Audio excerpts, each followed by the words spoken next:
What's up, everybody? Hope everyone's had a great start to their Friday night so far. Let's get you guys caught up with the latest Miami Hurricanes football news. So, there were 8 players invited to the NFL Draft Combine from the University of Miami that is tied with the University of Florida and is top 10 in college football.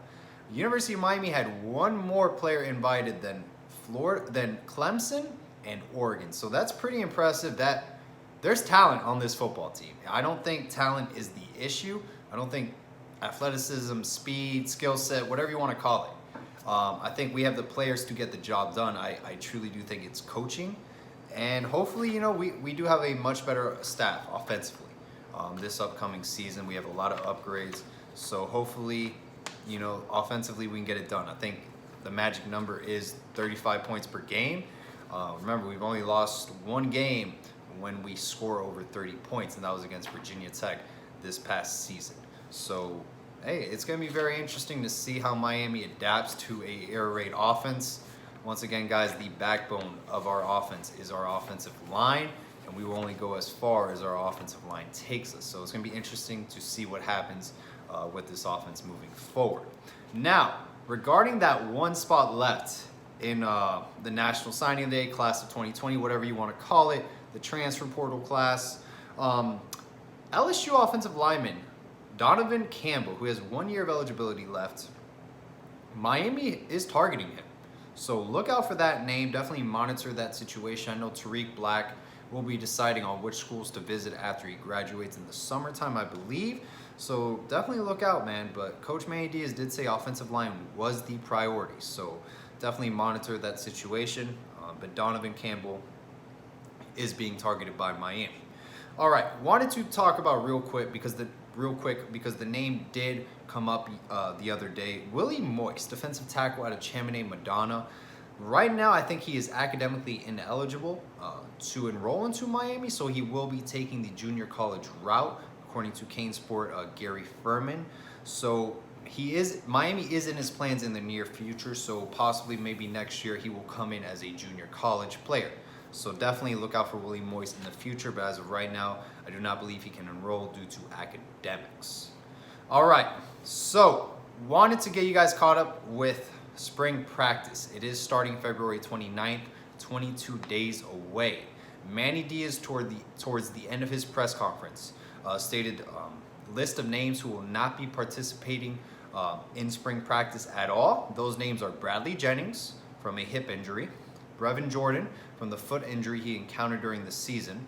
Bubba Bolden will try to come back some part of spring, but he will miss part of the spring practice. Corey Flagg is rehabbing from a knee injury. He will miss spring as well. So will Tyreek Austin Cave, 2 freshman linebackers, and Sam Brooks as well is recovering from a shoulder injury. So that's 4 linebackers I just mentioned right there.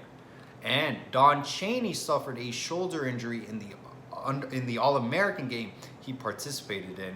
And last but not least, Navon Donaldson with a knee injury will miss spring practice. So that's a good list of names. I'm not too worried that they're coming into the fall. Remember, guys, our first 3 games are Temple, Wagner, and UAB.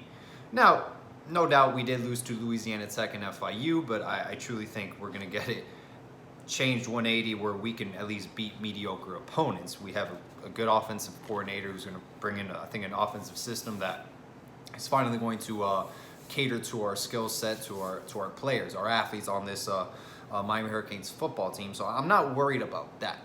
I am worried about going to East Lansing. We haven't beat a Power 5 team in probably over a decade on the road.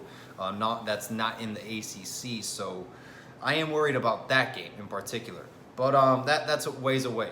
But regarding why I'm not too worried, why so many players are missing spring practice. Remember, guys, we're not playing Florida, we're not playing LSU or Alabama.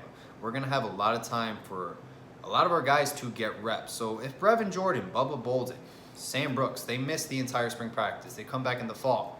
By week 4, when we play Michigan State, they should be good to go. They'll have plenty of reps against Temple, Wagner, and UAB, and there will be no excuse not to be ready against Michigan State. So I'm not too worried about those list of names missing the spring practice at all. Now, if we were playing, of course, Florida, LSU, week 1, yeah, I'd be very worried. You know, I tentatively do not like scheduling a top 10 caliber opponent week 1. I kind of like to get the softballs out early and just a little warm up to the big game. I don't get why we're scheduling Alabama, LSU, Florida week 1. I don't get it. If I was AD, I would never do that. I would schedule them maybe towards the end of the season or week 4, week 5. I know we used to play Florida State week 1 a lot. And we would actually, I think we played Penn State in 2001 week 2.